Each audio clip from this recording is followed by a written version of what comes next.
Railway പാളങ്ങൾക്ക് സുഖമായി നീണ്ടു നിവർന്ന് കിടക്കാൻ മെത്ത പോലെ വിരിക്കുന്ന പാറക്കഷണങ്ങളെ ട്രാക്ക് ബാലസ്റ്റ് എന്നാണ് വിളിക്കുന്നത്.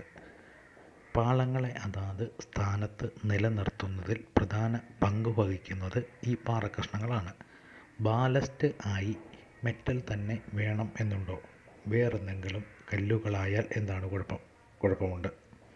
ഉദാഹരണത്തിന് നല്ല മിനുസമുള്ള ഉരുളൻ കല്ലുകളെടുത്ത് പാളത്തിൽ നിറച്ചെന്ന് വയ്ക്കുക. ട്രെയിൻ കടന്നു പോകുന്ന സമയത്ത് ഈ കല്ലുകളെല്ലാം പരസ്പരം തെന്നിത്തെറിച്ച് പോകും. അതായത് പാളത്തിന് സപ്പോർട്ട് കിട്ടില്ല. ബാലസ്റ്റിൻ്റെ പ്രധാന ഉദ്ദേശം സപ്പോർട്ട് കിട്ടുക എന്നുള്ളതാണ്.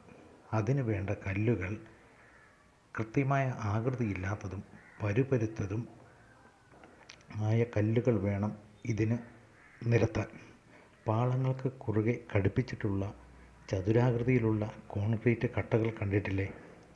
ഇവയാണ് സ്ലീപ്പറുകൾ. റെയിൽവേ പാളങ്ങളെ സ്റ്റഡിയായി നിർത്തുന്നത് അവ തമ്മിലുള്ള അകലം കൃത്യമായി പാലിക്കുന്നതും സ്ലീപ്പറുകളുടെ ജോലിയാണ്. ഇവയുടെ അടിയിലും ഇടയിലും ചുറ്റിലും ബാലസ്റ്റ് നിറയ്ക്കും. തീവണ്ടികൾ കടന്നു പോകുന്ന പാളത്തിന് അനുഭവപ്പെടുന്ന ഭാരം സ്ലീപ്പറുകൾ വഴി നേരെ മെറ്റൽ കഷണങ്ങളിലേക്ക് വീതിക്കപ്പെടുകയും ചെയ്യുന്നു. അതുകൊണ്ടാണ് പാളങ്ങൾക്ക് ഇളക്കമില്ലാതെ ഇരിക്കുന്നത്.